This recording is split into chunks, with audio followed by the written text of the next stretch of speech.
Welcome to Talk with Kristen with an E, the podcast that's like therapy, but cheaper and way more fun. I'm Kristen, host, storyteller, and occasional overthinker. From making friends to surviving burnout, reminiscing on our younger days, and learning how to adult, we'll chat about all life's lessons and laugh in between. So grab your drink, get comfy, and let's talk it out.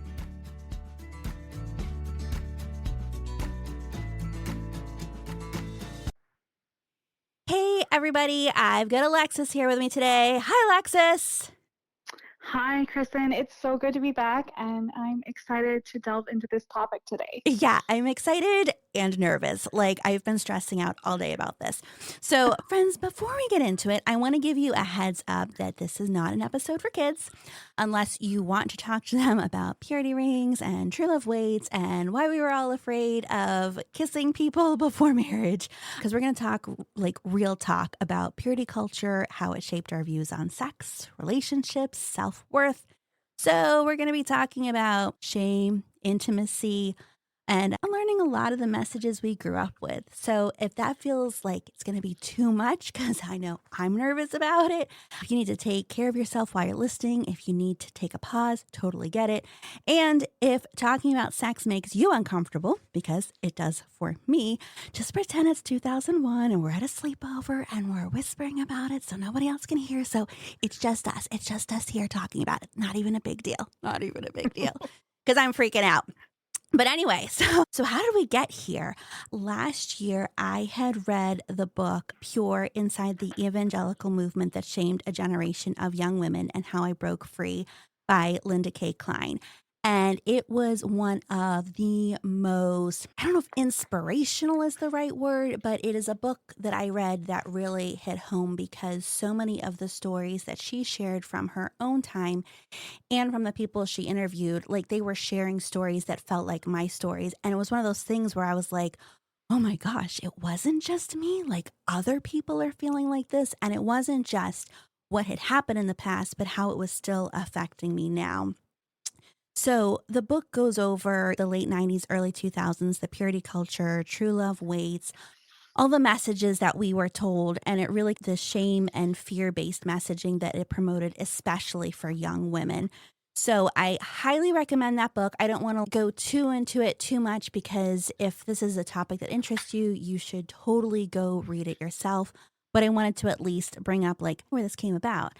And then Alexis and I were casually talking a couple weeks ago and then had some similar views too. Oh my gosh, that affected you too. This is something that if we are affected by it, there are probably other people out there. And even if you didn't grow up this way, you maybe know somebody that did, or maybe you're just curious about it, or maybe you've watched shows like the Duggars have been on, 18 Kids and Counting, or the one they had on Amazon, Happy Little People, and you're just like, wow, that's a crazy lifestyle. And first, disclaimers too, there is no judgment here. However you want to believe, whatever you do, that is you do you, boo. But today, Alexis and I are really going to try to break down where we came from and how it was and how it affected us. So is that a pretty good opening summary, Alexis? Would you add anything that I miss?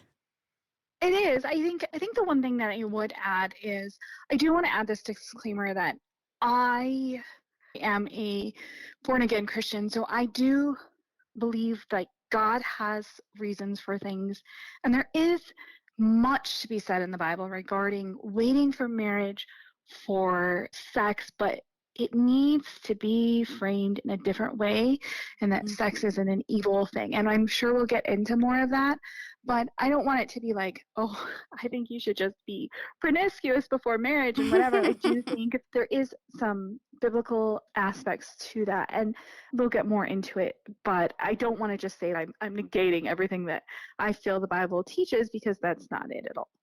No, and I would agree with that. I don't think it's negating all of it. I think for me, it's more how it was presented, the tone it was presented in, and just a lot of things surrounding it that yes, they're not biblical. Yes, and I don't think that was necessary to package it with. So now we have to unpackage it, unpack it, and deal with it. Yep. So, Yeah. first, when you're thinking back, Alexis, how did you first learn about purity culture? What were some of the core messages we were taught about sex and relationships? Yeah, so I think I probably need to set the stage a little bit different than probably like your average, we'll say church kid or youth group kid, because I attended a public school up until about sixth grade, and then I moved into a private Christian school.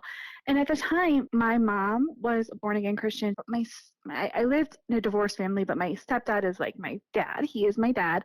He's always raised me, and I don't look at him any different. But he was not did not accept Jesus as a savior until I was in like fifth or sixth grade. So we didn't grow up in this like church atmosphere. My parents had standards for us, but Hmm. it wasn't like we listened to during the time certain music would have been considered awful in the church that we attended, but I grew up listening to that. So it wasn't anything different. When my dad was saved and we started going to church on a regular basis, that's when I was introduced to this purity culture, which is weird because we didn't always practice this at home, but I think my parents were trying to almost come into the church and do what the church wanted, almost Hmm. like it was like a peer pressure. And keep in mind that a lot of evangelical churches at the time, like that we attended, I would consider them legalistic. It was a lot of man-made Yes. rules Yes. and they weren't like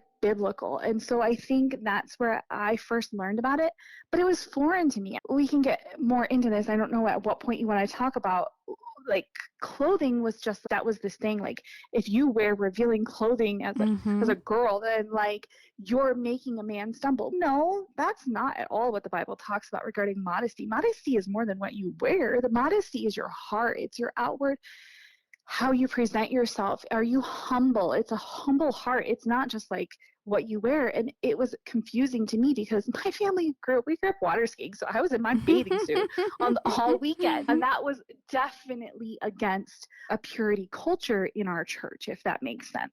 Oh, for sure. Clothing was huge. Yeah, you couldn't So, even wear a bathing suit. You'd have to like wear a shirt over it or wear culottes over it. right, And culottes are a whole other thing. right. Culottes are like baggy shorts. It's like a skirt that's sewn together. So it's like shorts, like gauchos, I think. Culottes are crazy. But But continue they're with your usually story. like four times the size of, yeah, we had this. And so you're hearing this on Sunday mornings, and my parents don't necessarily follow this, but you feel like, okay, maybe I need to do this because that'll make me a better Christian and Hmm. I'm going to be closer to God when really that's not at all what the Bible is saying. And like it is important. I don't want to, I'm not, this is my personal belief. So I do think like I shouldn't walk around with my butt cheeks hanging out and my midriff so you can see the bottom of my boob cleavage. Excuse my language, but we are Yes. talking about sex here. But you Right. understand what I'm saying. But so there is a point. But I'll never forget this story. We went to a youth conference and this lady was talking to us about modesty and her rule, her husband and hers rule, which this is for them, but to be preaching this to young kids was just interesting to Yeah. me And that if you impressionable can, teenagers. yes, if you Hmm. can see the curves in the front and the curves in the back, then it's not modest and you shouldn't be wearing it. And that's just not at all. At that point, we were being blamed for men Hmm. stumbling and having impure thoughts. And that's just wrong to me. At what point do they have a responsibility? Like, you can that's not at all what the Bible teaches, and that's what I will always just go back to is there was just so much shame put on Hmm. us and responsibility, and it was like, where is the men's responsibility, where's the boys' responsibility? Right. That's not okay, and it's wrong. It's just biblically incorrect. 100%. And they made boys seem like they were just like dumb cavemen who couldn't control their thoughts. Oh Exactly. my gosh, if they see your shoulder, they're just going to want to rape you right there, and that's your fault. I remember I was wearing a spaghetti strap top, which wasn't that real. It didn't come down that low. It was just the straps were there. And I remember my dad being like, "Oh, you really need to be careful when you go out wearing something like that." And I'm like, "Something like what?" Like I'm growing up outside Pittsburgh. It's like 97 degrees outside. I made that up. I don't know what the temperature was, but it was in the summer. It was hot. I was just wearing And summer humid. clothes. Yeah, for sure. And I was just wearing what a regular 16, 17-year-old girl was wearing. I didn't put it on and think, oh, I'm going to seduce someone today. It was just like, it's hot. It's summer. This is what I'm wearing. So yeah, Right. the Well, and clothing thing was especially since huge. like boys they can go out without their shirts. Oh, Like, I yeah. mean, and I don't have any problem with that. I would never Mm-mm. have a problem with that now. And so but interestingly enough, and not to like, I'm not trying to drag my family into this, but interestingly enough, my husband actually says if we're going to have the rules for the girls, then the boys should have the same rules, which I actually admire because he was like, no, if women can't just walk around in like their bathing suit top, then men Mm-hmm. shouldn't just walk around without a shirt. So funny enough, he doesn't usually walk around a lot without a shirt, which whatever, that's his thing. But because of that, I'm like, boys don't. And I'm like, you could Mm-hmm. just take off your shirt. It's hot. And my husband's like, yeah, I don't really like that. And I'm like, okay, whatever. It's one of those things that we have to deal with. But we're seeing those effects still to this day. But at least they're even. At least he's Yeah, recognizing, hey, what's good for the women is good for the men. The thing. I don't know. I can at least appreciate that came out of it from all of this. sure. I think my story is a little bit different than yours because I had grown up. I was basically born into the church. We were always at church. And then when I started school in first grade, I started at a Christian school. I went to Christian school my whole life. And there was always a dress code. It was always skirts. It was always look very good, like Mm. a good girl should. And then when I got into high school and youth group, that's when the purity culture, I don't remember it being called purity culture back then. I remember it being It like was. the Yeah, it true wouldn't have love been. waits movement, true love waits. And I remember it would be talked about in chapel at school. We would have people come through on, what did they call it? Like mission nights or whatever. And people would come through and they'd be our chapel speaker and they'd talk about stuff. And then in youth group, we'd go to youth rallies. And I remember we went to one, I want to say it was at Slippery Rock Baptist Camp. I can't remember for sure, but this is like where I picture in my head. We were in like one of those like camp auditorium things. And we made like the True Love Waits pledge and we got the little cards and we signed them. And we're like, I'm not having sex till I'm married and all this stuff. Mm-hmm. But at the time, I don't think it was necessarily about the not having sex. Again, it was like, if you have sex, you're sinning, you're terrible, you're going to hell. Again, don't know if those are the words that were used, but it was just made like, this is the worst possible thing you can do. Like when I Right. was younger, I probably thought that I'd get in less trouble for murdering someone than for sleeping with someone. And I'm using that as a Right. hyperbole. I know But that's it's not not. true. It's But they thing is talked about that the a lot more. Like, of all the yeah, it was the commandments, pressure. right, it was more about don't have sex. Like in the movie of Mean Girls, when he's don't have sex, you'll get pregnant, you will die. That is literally what I thought. And that actually, the pregnant part is more what kept me from having sex than the biblical part because I was terrified of Right. getting pregnant. Oh my gosh, being a teen mom, that's terrible. Like, I can't get pregnant. And I was also so Yep. insecure, I didn't want anybody like doing stuff with me there anyway, but that's another topic. But no, the pregnancy Well, thing and scared me the that's most. interesting to me, though. That's interesting to me that you thought about the pregnancy part because Uh-huh. that's not what was ever talked about. There is a reason biblically we know there's STDs, you could have, Mhm. there's an emotional connection there. There's a lot of things that we know that can just affect your life in pregnancy, but that's never how it was framed from, at least for me, for the whole virginity thing. It was just, this is a commandment, you have to keep it thing. And it's, wait a second, I think had you shared the other reasons, the emotional, like the pregnancy and stuff, Mhm. I think it would have had a much deeper and better effect and been less scary. Does that make sense? Yeah. No, I think you're right because that's more like an outward consequence. Like getting pregnant is one thing, but like having God hate you forever because you had sex is an internal thing. And it's not even true. Like that part, God hating you because you did that, isn't even a thing. Like we know that. That's just, but it was never framed. It's like it's so sinful. It's like it was like the worst thing in the world at the point. It was Yes. worse than, like you said, the murder. So yeah, Yeah, and I was it's interesting. so all in. Like I was yay abstinence. Like I had friends that had true love weights. I wrote an entire paper, which I found recently. I wrote a paper about how abstinence was the only prevention to teen pregnancy. And it was actually a very wonderful paper. I will pull it out again and see what grade I got on it. Very proud of that paper. But also still writing about sex was weird for me because the fact that I'm even saying the word sex is very uncomfortable for me still. Like I am some may use the word prudish, perhaps. That, like, I don't you and I have talked about it and other things too, like, I'm not into Hmm. spicy books, like, it still makes me very uncomfortable, and I think a lot of it is because of I'm using this term loosely, but the brainwashing of my youth. I feel like that's why I have certain opinions and feelings still towards sex because of this. Yeah, I think that's a really good point. I think I don't have those experiences because I didn't have all of that. So I had another aspect of that and a little more different family dynamic with my parents Mhm. and some of the stuff that we were taught, but it's contradictory. So I had to unpack what really was. But I think there was a time as a teenager when we were really in church and like all their sex was scary. Sex was like Mhm. a bad thing. It was scary. And I think, as we know, that's not the case. Sex is wonderful. And I'm saying this, it's a good thing. Women should be enjoying it, they should be empowered. It is a good and wonderful thing in the confines of marriage. And obviously, if you're not in the confines of marriage, we know that there's emotional problems, but marriage, sex within marriage is so amazing that it's hard to let go of that because you've been taught like, oh, it's so bad for so long. It really is something that you have to let go, and it's hard. And I don't think everybody's able to do it that Mhm. has grown up in this culture. So I can see that. Now, before we get too far into the here and now, let's still reminisce back a little bit. And in the times, are there other things within the culture that kind of reinforced it? What was the book, the Josh Harris, I Kissed Dating Goodbye? Was that ever big where you were?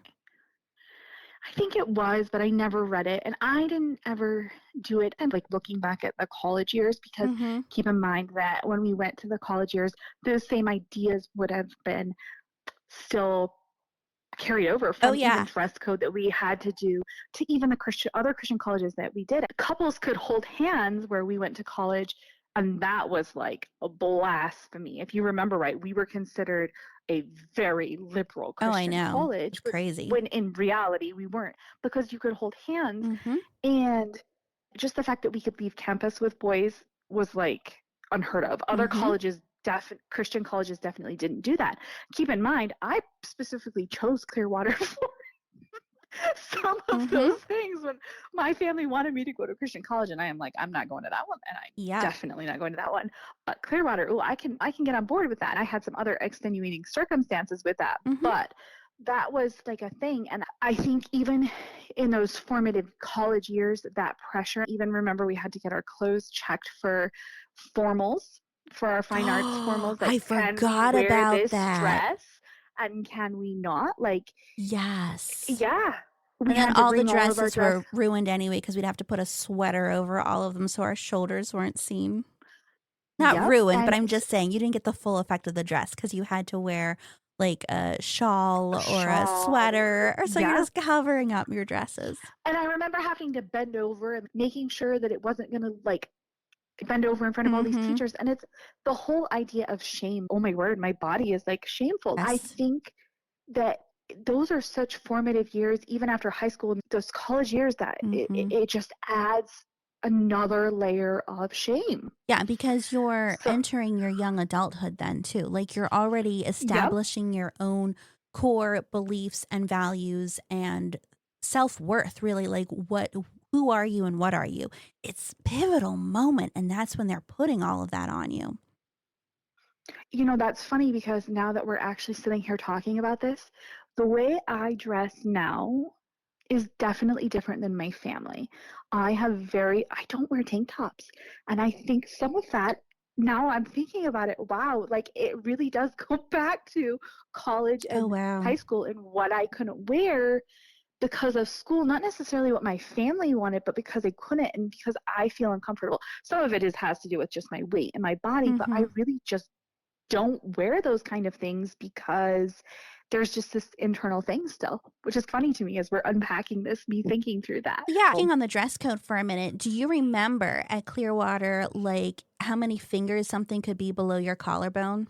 Three. Okay. So It was I'm like, it was three. 3 or 4.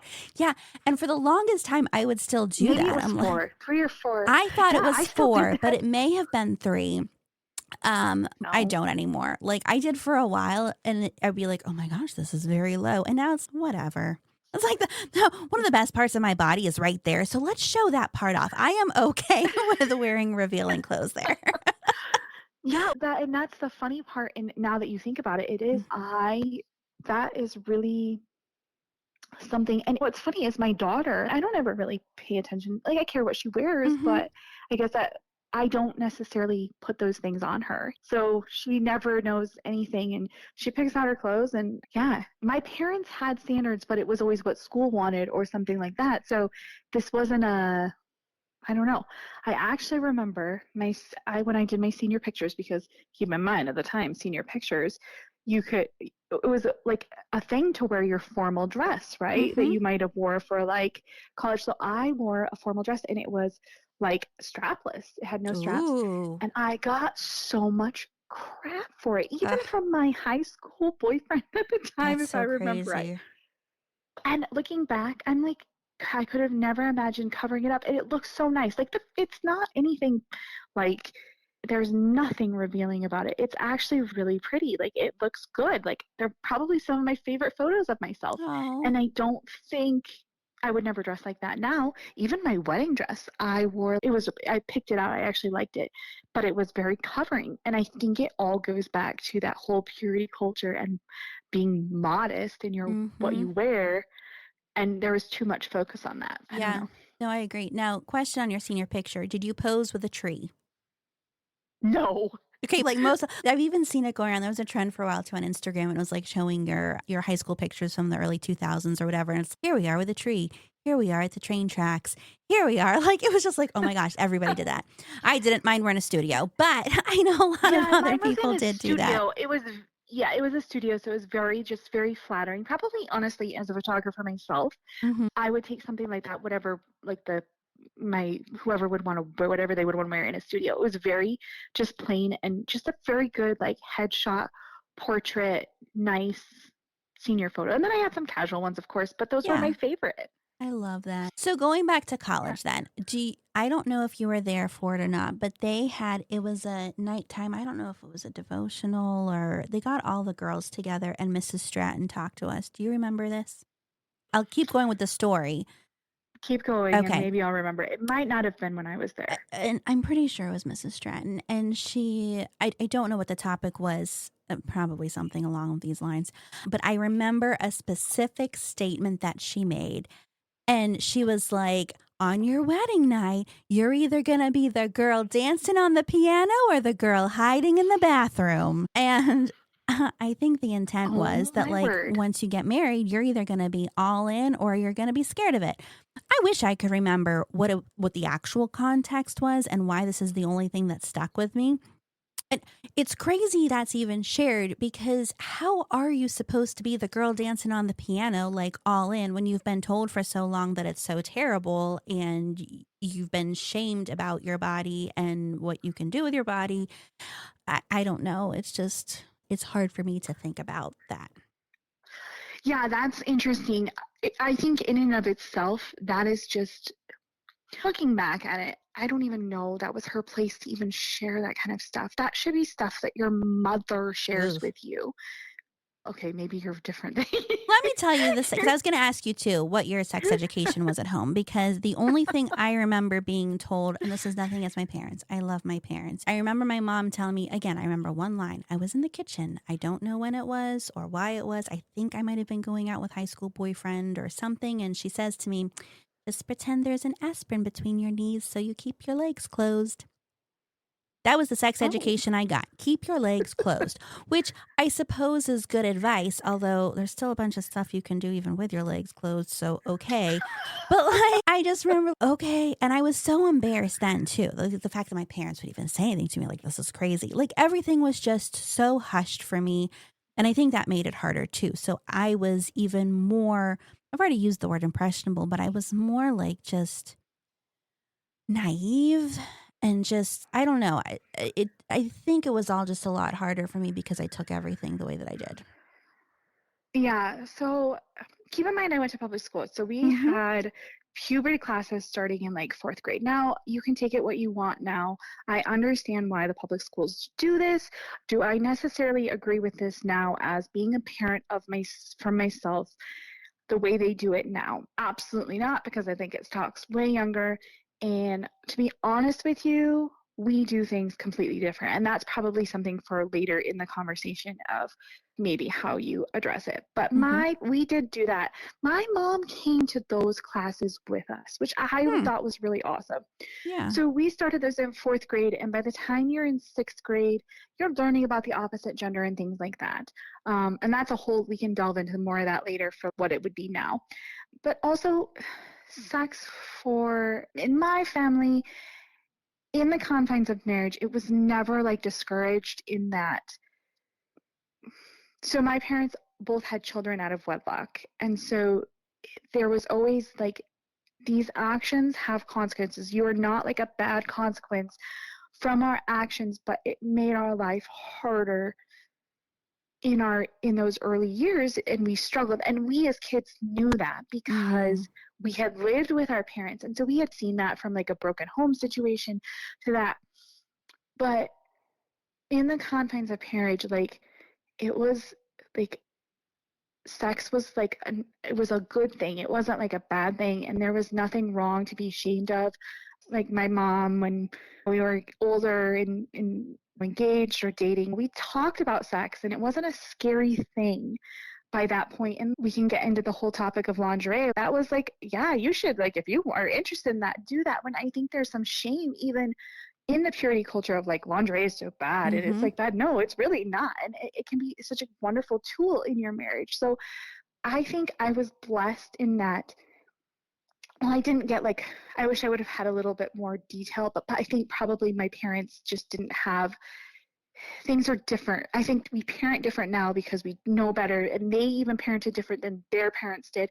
But I feel like I was lucky and I got the purity culture, but then I also had my parents' influence to make it not so scary, but it might have just come through in like my dress. Does that make sense? Yeah, it's almost like you had a more balanced approach. Like it wasn't Yes. all doom and gloom and hellfire and brimstone for you. Yeah, and it wasn't like, it was just like it was like there was a known time. Like my parents, people get, oh no, your parents have sex. Yeah, hello, they had you. Of course they have sex. Mm-hmm.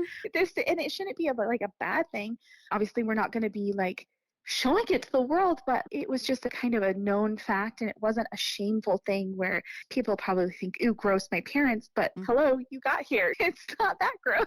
I don't know. I look at it probably a little different than everybody else because I think I probably had that balanced approach, and my parents didn't make it shameful. But I think probably before they talked to me more in that high school time, it did feel shameful, if that makes sense. Yeah. Yeah, I can see that. Because I'm trying to think back. I feel like it was all just negative for me. Like the stuff that I was given in school and church and youth group. The thing is, though, is that on the other side, my parents were very open with letting me read whatever. So I was reading Teen and YM and 17, and there was stuff in there. There'd be questions about birth control or sex. I knew what it was. Like there was probably even stuff like tips of how to give a good blowjob. I was reading all that and may or may not have been engaging in some of the activities. But like for me, it was just like, so I feel like I got a balanced approach like you did too, but not the same way because even though Right. I was Yeah. reading about that in the magazines and possibly engaging in some activities, that wasn't the main messaging that I was getting reinforced over and over again. Yeah, no, and it's such a balance. And I think maybe that's where you have to start to unpack, like, Mm-hmm. this isn't right and like this isn't that now. And I think we've talked about this a little bit with books. Like, I really like, I don't like smut.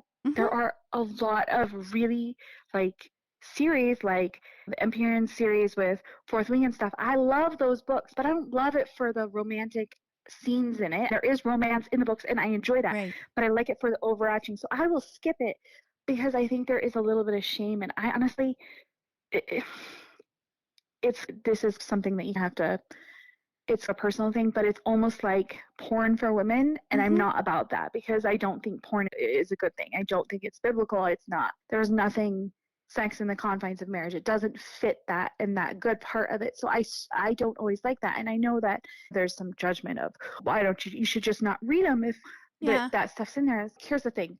It's 1 or 3% of the book. Like I've actually Mm-hmm. looked at the books and it's a tiny amount. I can skip the chapter and I gladly do and still know what's going on in the book and still enjoy the book.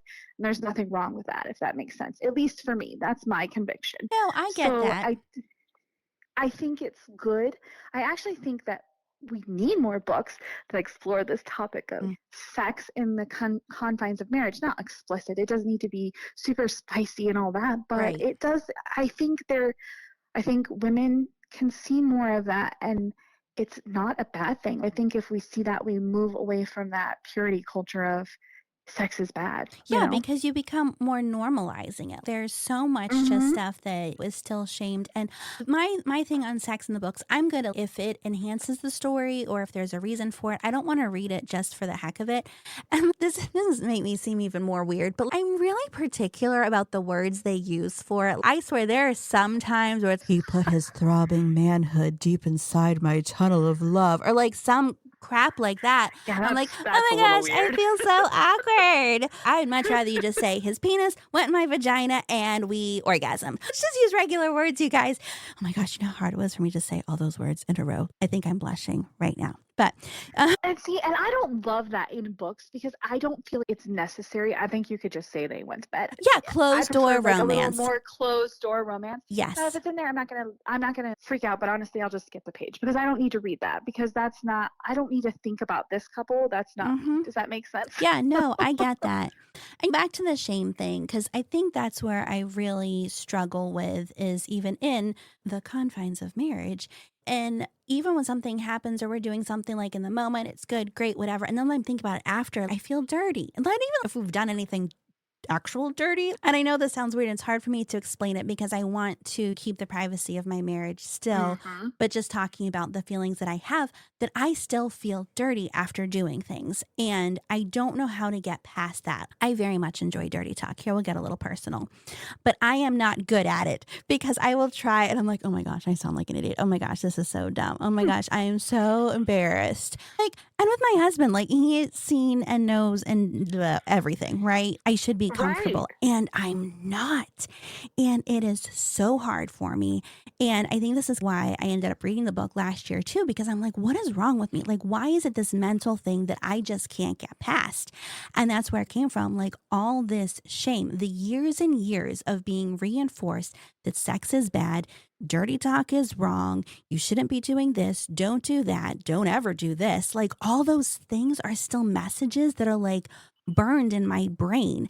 And even though in the thinking part of my brain says, that's not true, Kristen, this is perfectly normal.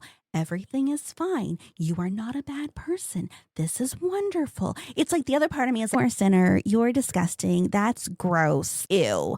And I struggle with those parts of me. And it's been very challenging.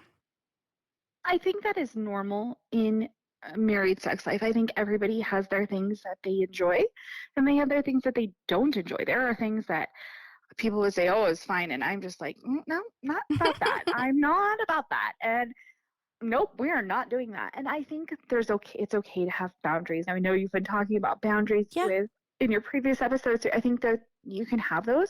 I think that as a partner, you also have to respect another person's boundaries and they need to respect your boundaries. And obviously, I don't know your marriage, but I can say in my marriage that's always been the case. There's always been respect as far as that.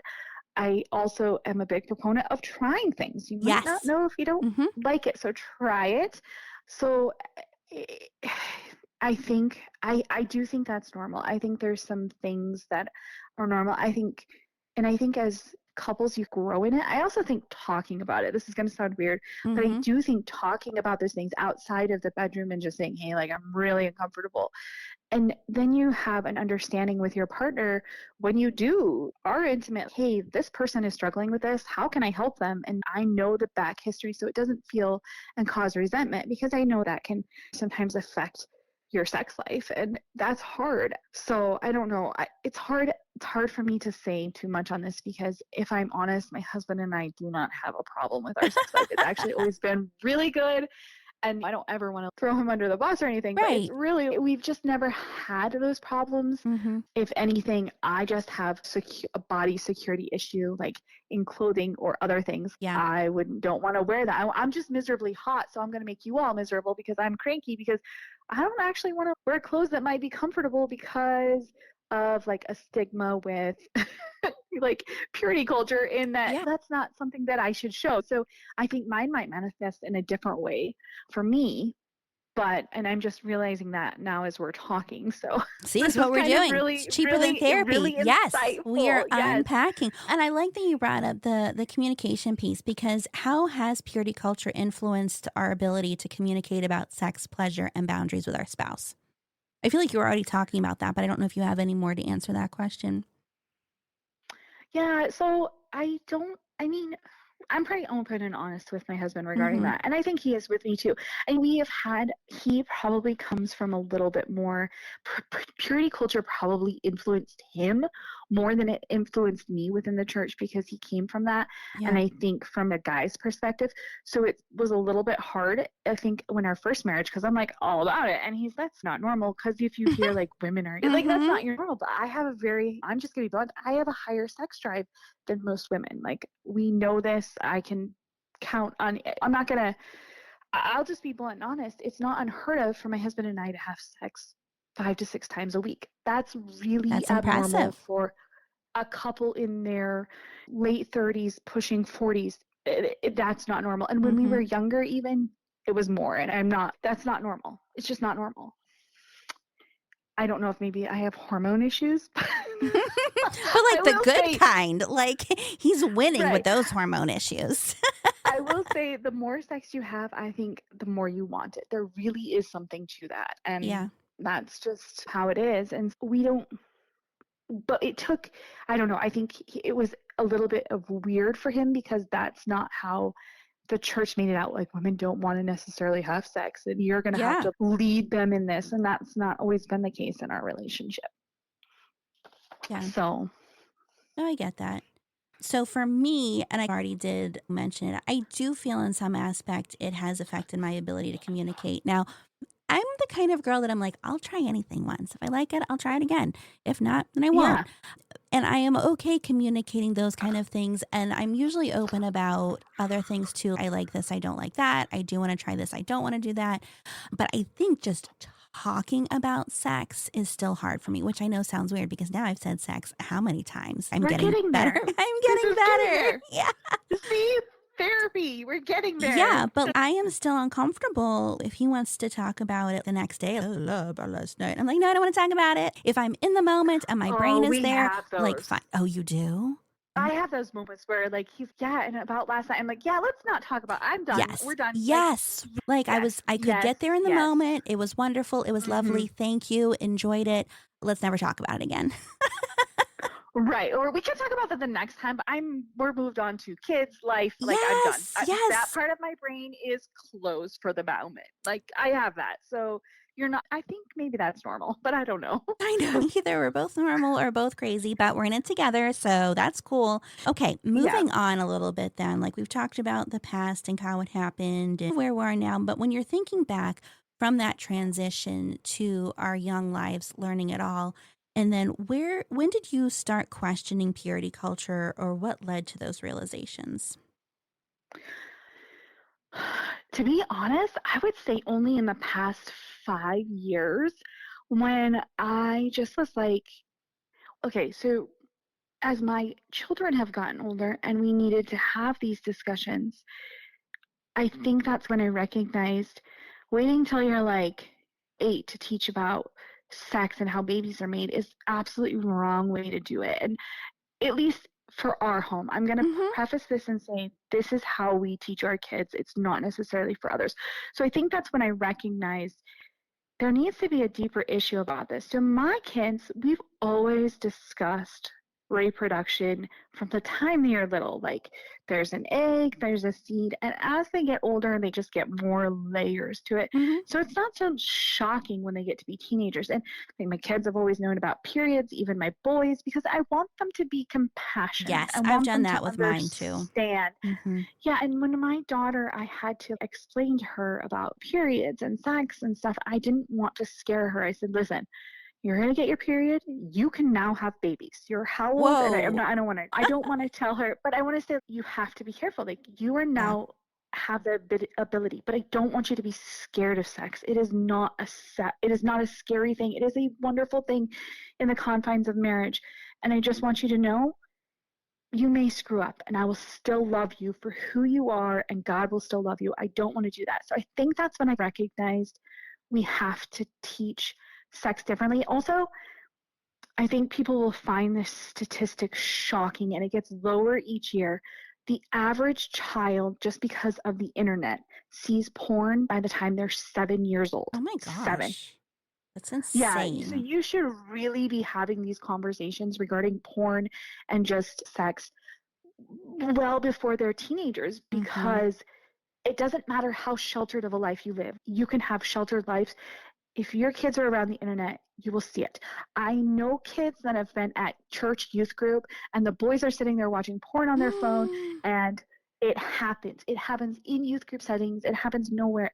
Nobody is immune to it. I don't care who you are. I don't care what it is. So that is having kids is when I recognized we have to go about this different. And those are really the reasons why I came to those decisions, if that makes sense. Yeah, no, I get that. Yeah, and something you said reminded me too. I wonder if when they were teaching us, they being the church and everyone involved in purity culture back then, I wonder if they were teaching us through fear because they didn't know any other way. Yeah. Because I don't know how a lot of them were probably coming of age during the make love, not war, like all the hippie stuff Mm-hmm. in the 60s and 70s, free love. And they probably did see a lot of really bad stuff and STDs and all of that. And maybe that was just their way of trying to protect us. Oh my gosh, this is like an epiphany I am having in real time.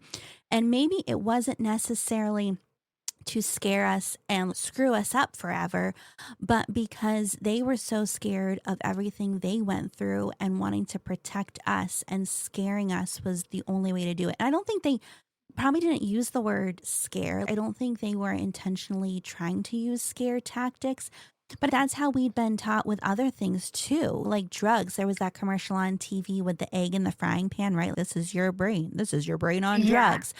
Everything was really taught in scare tactics. Oh, if you don't look both ways before you cross the street, you're going to get hit by a bus. Everything was just, it was Well, that, even if you just talk about getting saved, it was like a fear and brimstone, like you're going to hell. There yeah. wasn't that was the kind of, you have to do this or you're like a Yes. sinner. It was just so legalistic, but it was scary rather than a relationship Right. or an understanding like there's a reason for this. It's not just because we say these things because we love you, because there's consequences, not just like this is sin. You're right. I think it was a fear or a scare tactic rather than a relationship kind of a thing. And they focused so much on the scaring and the shaming, which I know we've said shaming a lot, and I wish I could think of another word for it.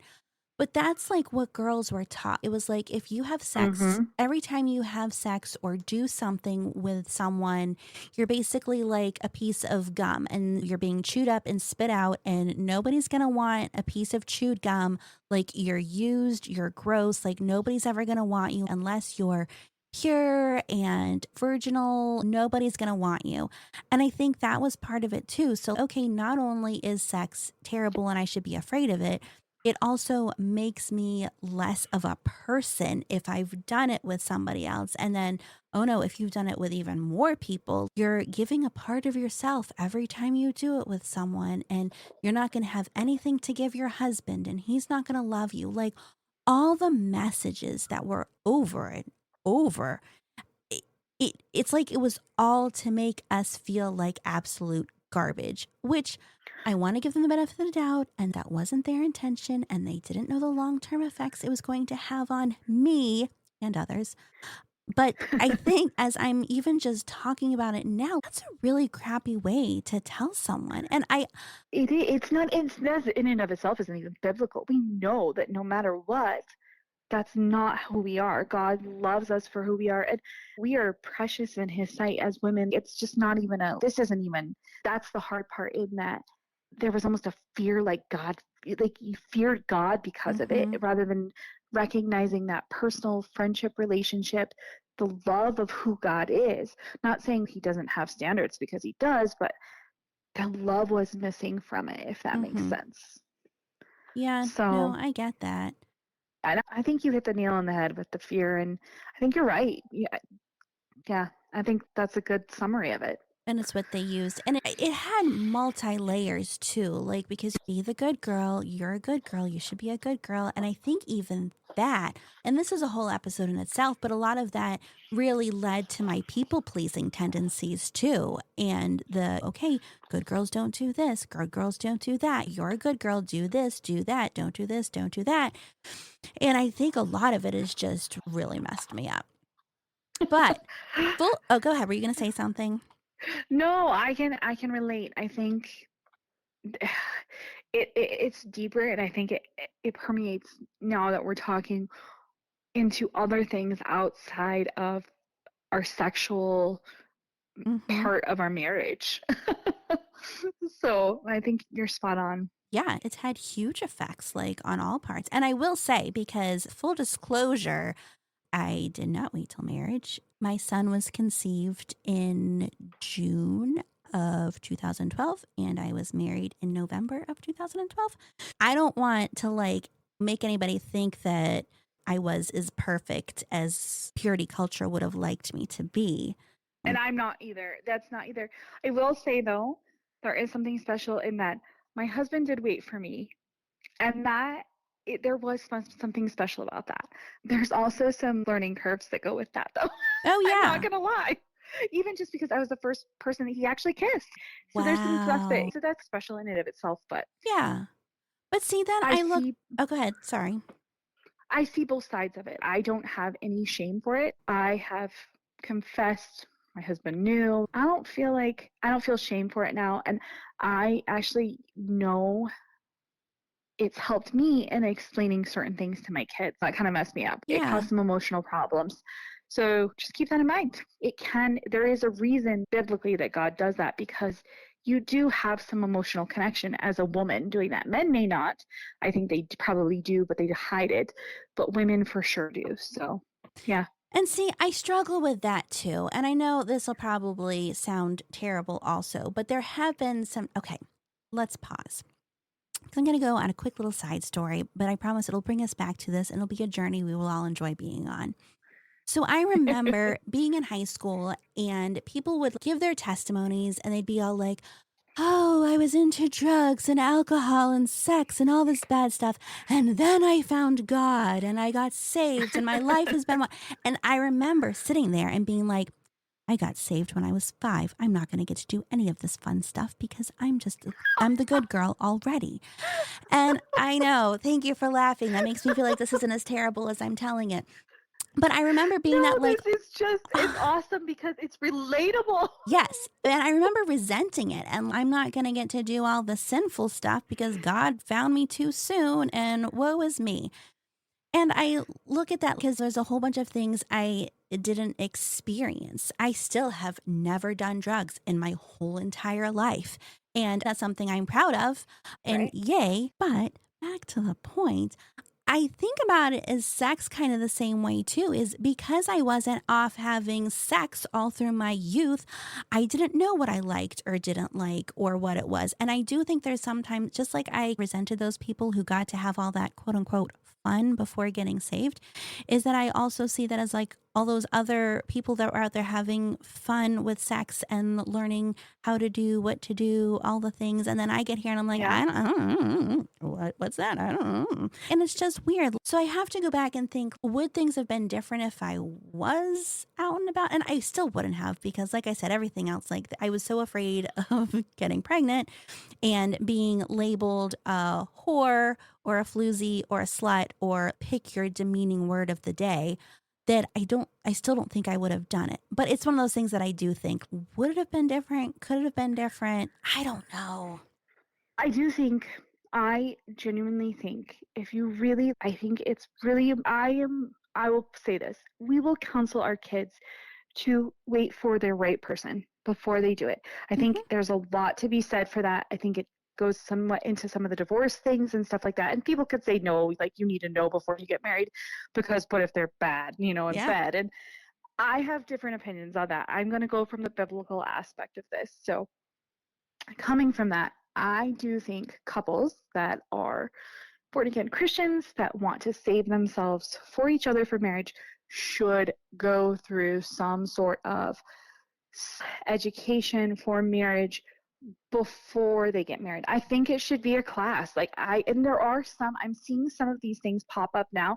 I think it would help some of that frustration and learning curve when you actually get married. I really do. And I don't think there's anything wrong with it. I think it's learning to be educated. And that's why I say, well, mom could teach some of that stuff. I do think that's important rather than just like the standing on the piano or hiding in your room. Like, there shouldn't be any of that. You should know like the basics of what are going to happen. And you can also be prepared to, like, no, there's going to be a little bit of awkwardness, but it should also be enjoyable. It shouldn't be this scary unknown kind of thing. Does that make sense? Yes, I'm picturing this class and I picture this couple walking into the table and then there's like a dildo on one side of it, like, all right, let us show you Oh, how there you would perform fellatio. And they're like, and you, sir, let me show you where the clit is. so Let us find the G spot. Like, it's just like the whole thing is, oh my gosh.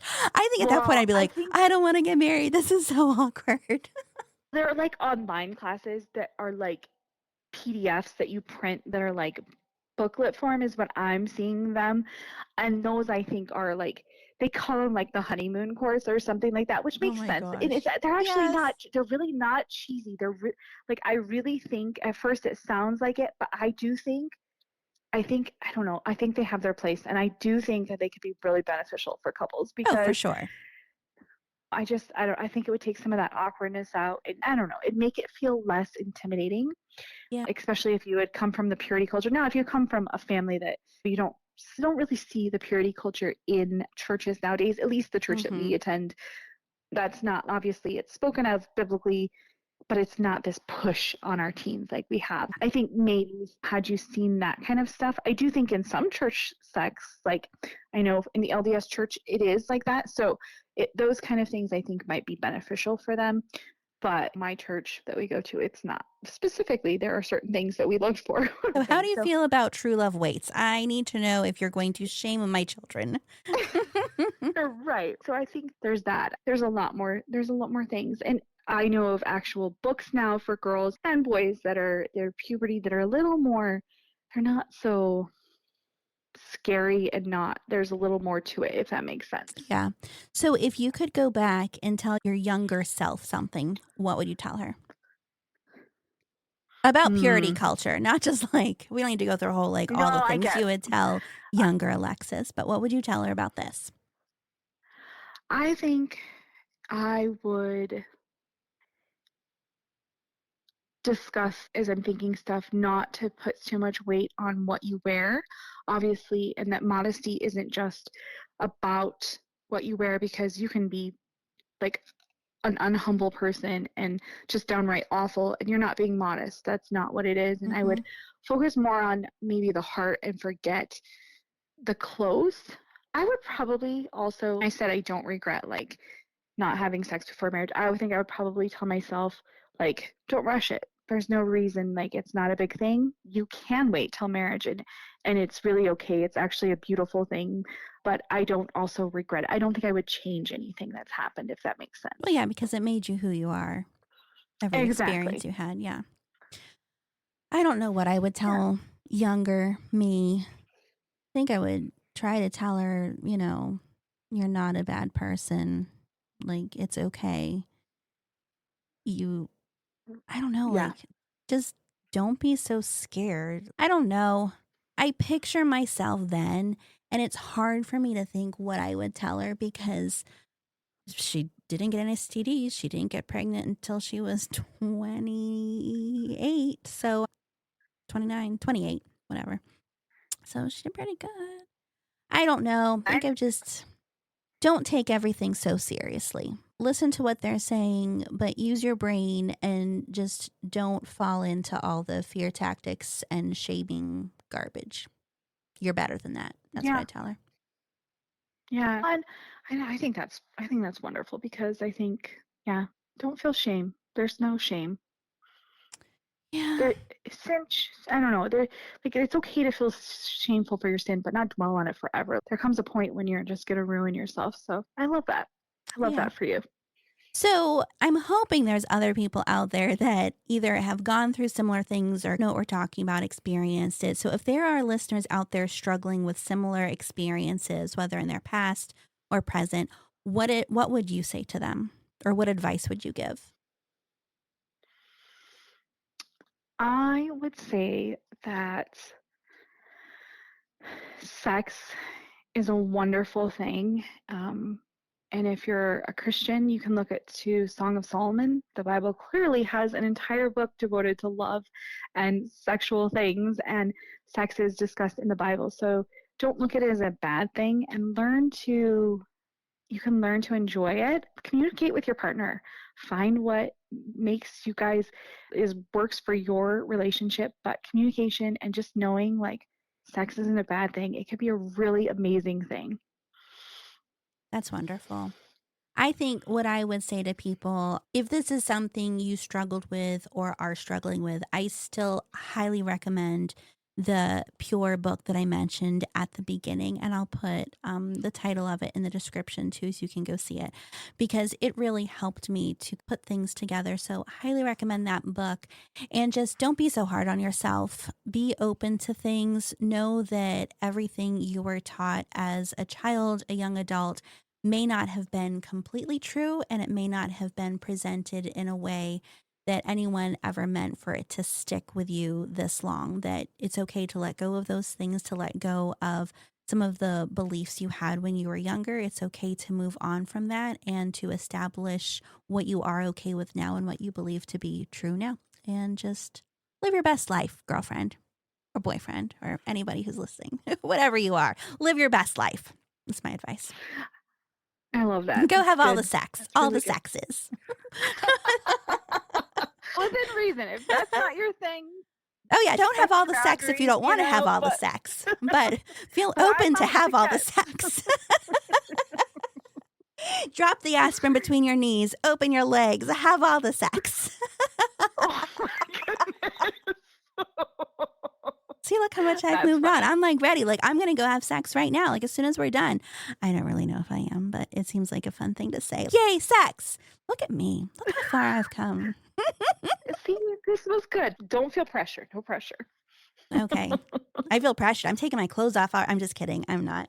Oh my gosh, Alexis, this is we are spiraling at this point. So thank you so much for joining me. Is there any final thoughts you want to leave before we close this chapter until we open it again, maybe in another episode? But for now, any final closing thoughts from you? No, I think if I've said it all. No judgment to me and my sex life, please, but for my honesty, but that was it. That would be it. Perfect. Nobody's judging you. The fact that you said you have sex 5 to 7 days a week, people are like, I need to find this girl. That is wonderful. Maybe she can give me some tips. How do we do it? So we'll put Alexis's contact information in the description also. She'll be having those sex classes she mentioned. She'll send you the PDF. Oh man, not in my vision board of 2025. Making it Woo! for 2025, but here we are. I know, here we are. All right. Alexis, thank you very much, listeners. I hope you enjoyed this or got something away from it, and we'll just keep healing together. All right. Bye, Alexis. Bye. Thanks for spending time with me on Talk with Kristen with an E, where it's always cheaper than therapy. If you enjoyed today's chat, don't forget to subscribe. And hey, let's keep these conversations going. You can find me on Instagram at talkwithkristen with an E. Let me know what's on your mind. Until next time, take care of yourself.